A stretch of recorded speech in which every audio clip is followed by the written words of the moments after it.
Hey guys, how's it going? It's Danconia. Welcome back to the Overwatch League Roundup 2020 Chengdu Hunters preview. So, the Chengdu Hunters did better than we expected last season, because they were coming with an all-Chinese roster, and the previous all-Chinese roster we had seen was the inaugural season version of the Shanghai Dragons.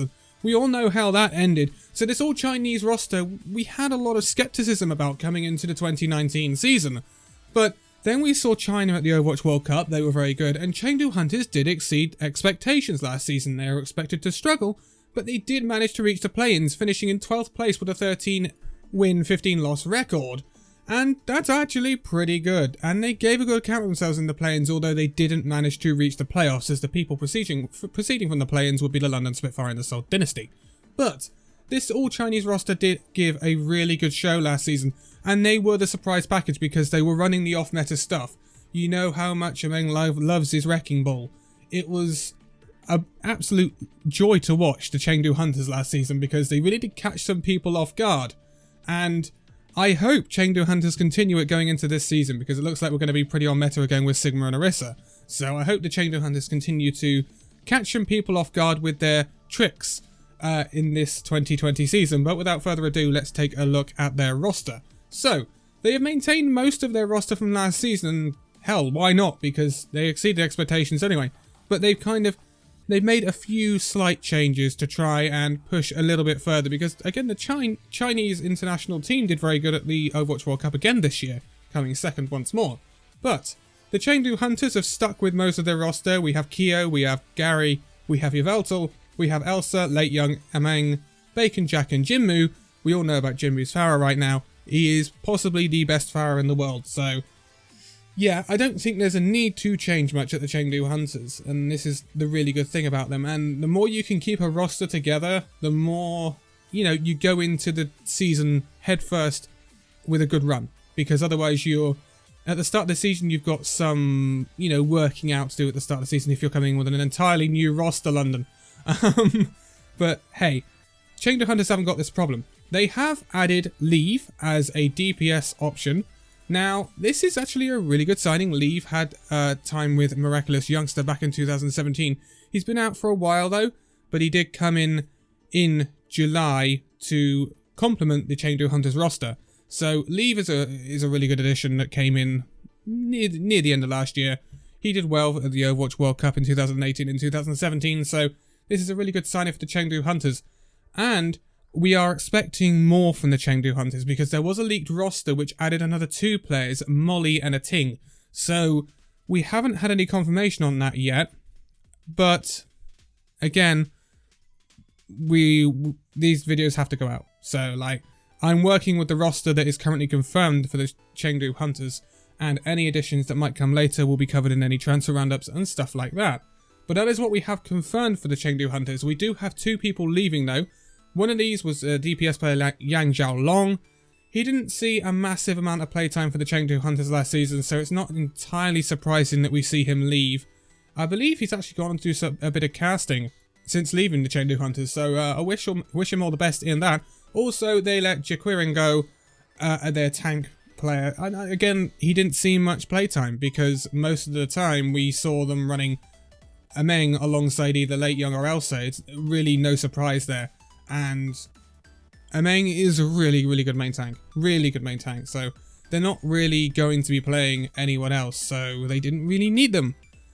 And these players probably don't want to sit on the bench for their entire careers, which I cannot blame them for, really. So Jaquirin did move on from the Chengdu Hunters. In terms of their coaching staff, we will give it a quick going over. We have their managers, which is CC and Bao Long. We have their vice manager, Victoria. We have their brand manager, Ting Ting. We have their designer, Silen. We have Azure Crystal, who is their community manager and translator. And then we have Ray, who is their assistant coach. They did shift quite a bit out though. And this is very interesting. So their media manager, Everkey, was shifted out in December. In November, they lost their head coach, Rui, because Rui had to pull out of coaching the Chengdu Hunters because of medical reasons. I really do feel for the guy.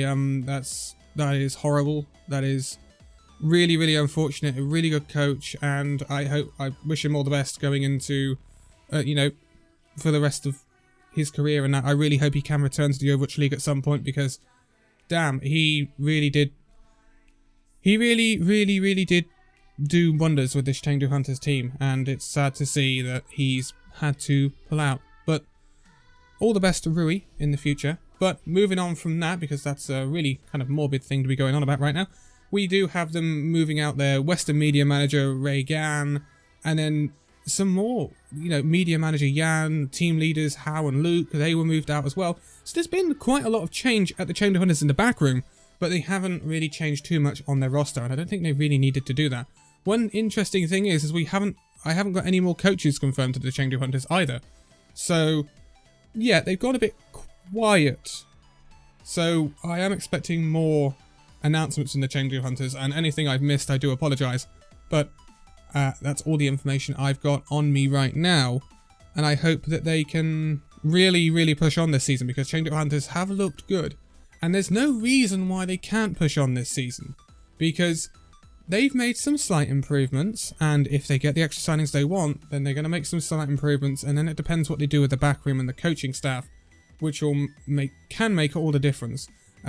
One of those classic examples might be London this season, which we'll go on to when we do the London preview, but coaching could make all the difference this season, and squad depth can make all the difference this season as well with the new homestand format. So, Chengdu Hunters, they're a team that I will say have always got a lot of potential. When you look at their roster, when you look at what this roster has done in other areas, say the Overwatch World Cup or outside of the Overwatch League, they've got an incredible amount of potential, and they really did pop off last season at certain times. There was a bit of inconsistency though, and that's kind of what let the Chengdu Hunters down in the end. This is a team that could reach the playoffs. I really do believe that, and I think a lot of it could be decided by the meta we see throughout the season, which I would have thought will change. It looks like we're going to head into a Sigma Orisa meta. I said head into, we're already in it, but it looks like at the start of the season we're going to be in a Sigma Orisa meta, much like we were in the playoffs, just played slightly differently because of the breakable barriers patch.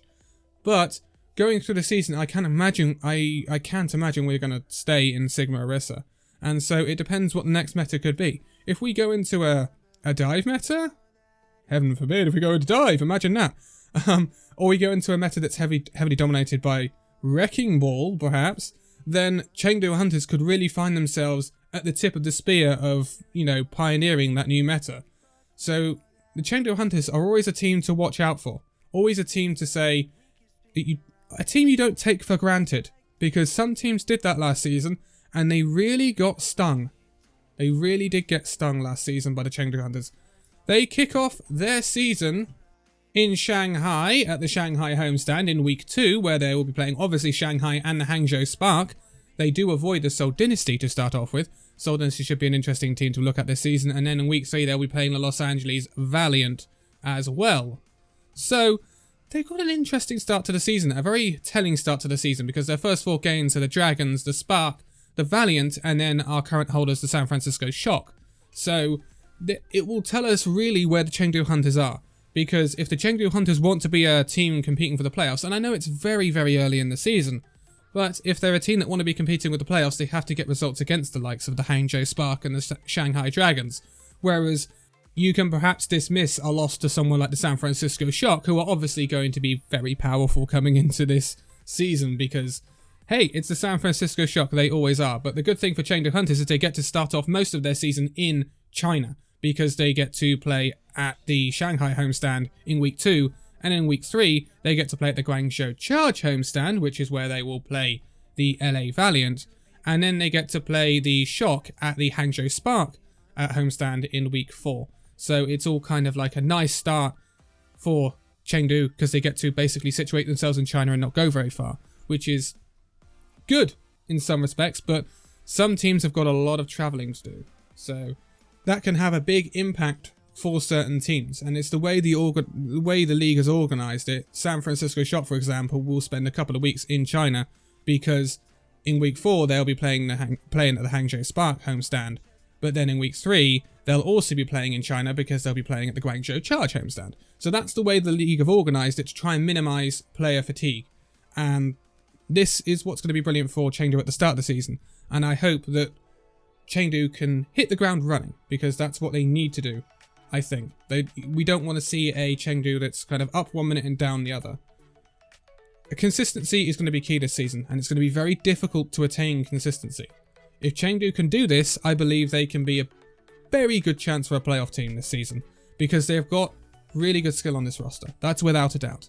But we all love watching the Chengdu Hunters because they're the off-meta team of the league. They're, I don't want to say a mean team, but they're the team that always comes out with some surprises, and it's always a joy to watch the Chengdu Hunters, and I can't wait to see them in Week 2 of the Overwatch League 2020. But that is going to be it for this one. The next one is always going to be a fun one because it's going to be Dallas Fuel. Dallas Fuel is always a great topic to talk about. Ah, Dallas.